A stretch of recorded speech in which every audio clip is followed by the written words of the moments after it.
ಈಗಿನ ಬೆಳವಣಿಗೆಗಳ ಬಗ್ಗೆ ಭಾರತೀಯ ಪರಂಪರೆಯಲ್ಲಿ ಭವಿಷ್ಯಕ್ಕೆ ಬಹಳಷ್ಟು ಜನ ಒತ್ತು ಕೊಡ್ತಾರೆ, ನಂಬುತ್ತಾರೆ. ಅದು ಈ ದೇಶದ ಸಂಸ್ಕೃತಿಯಲ್ಲಿ ಒಂದು ಭಾಗ. ವಿಶೇಷವಾಗಿ ಸಂಕ್ರಾಂತಿಯಲ್ಲಿ ಒಂದು ಜ್ಯೋತಿಷ್ ಭವಿಷ್ಯ ಬರ್ತದೆ, ಇನ್ನೊಂದು ಯುಗಾದಿ ನಂತರ ಬರ್ತದೆ.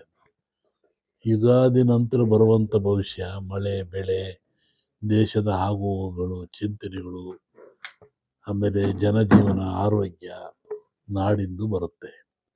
ಸಂಕ್ರಾಂತಿಯಲ್ಲಿ ಬರುವಂಥದ್ದು ಯಾವುದು ಅಂದರೆ, ಹಿಂದೆ ಹಡಗಿನ ವ್ಯಾಪಾರ ಮಾಡ್ತಿರ್ತದೆ ನೋಡು, ವ್ಯಾಪಾರಸ್ಥರುಗಳಿಗೆ, ರಾಜರುಗಳಿಗೆ, ದೊರೆಗಳಿಗೆ, ಪಾಳ್ಯಗಾರರಿಗೆ, ಪಟ್ಟು ಫಲದಿಂದ ಆಡ್ತಿದ್ರಲ್ಲ, ಅವರಿಗೆ ಈ ಸಂಕ್ರಾಂತಿ ಪರದಲ್ಲಿ ಬರ್ತದೆ.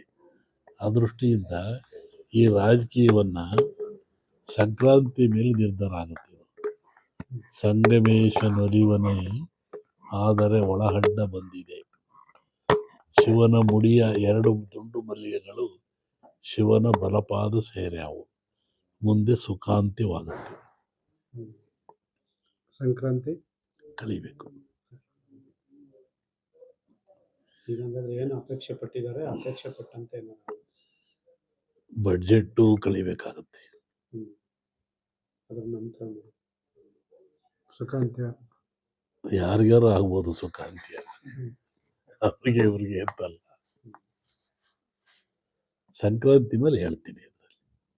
ಈಗ ಮಾತು ಕೊಟ್ಟಿದ್ದಾರೆ ಅಂತ ಕೆಲವರು ಹೇಳ್ತಾರೆ, ಮಾತಿನಂತೆ ಏನಾದ್ರು ನಡೆಯುತ್ತಾ?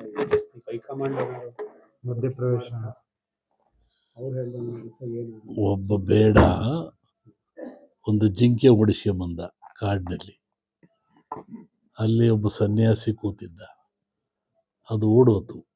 ಆ ಬೇಡ ಬಂದು ಕೇಳ್ದೆ, ಏನು ಸ್ವಾಮಿ ಇಲ್ಲಿ ಜಿಂಕೆ ಹೊತ್ತಲ್ಲಿ ನೋಡಿರ ಅಂತ. ಅದಕ್ಕೆ ಸ್ವಾಮಿ ಹೇಳ್ದ, ಹೇಳಿ ಕೇಳಿ ಸನ್ಯಾಸಿ, ಓತು ಅಂದರೆ ಸಾಯಿಸ್ಬಿಡ್ತಾನೆ, ಹೋಗಲಿಲ್ಲ ಅಂದರೆ ಅದನ್ನು ಸನ್ಯಾಸಕ್ಕೆ ಅಪಮಾನ ಬರುತ್ತೆ, ಸುಳ್ಳು ಹೇಳ್ದಂಗೆ ಆಗ್ತದೆ.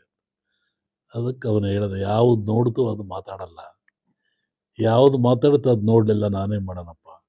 ಕಣ್ಣು ನೋಡ್ತು ಅದು ಮಾತಾಡಲ್ಲ, ನಾಲಿಗೆ ನೋಡಲಿಲ್ಲ ಮಾತಾಡುತ್ತೆ, ಅಷ್ಟೇ ಇದರ ಅರ್ಥ.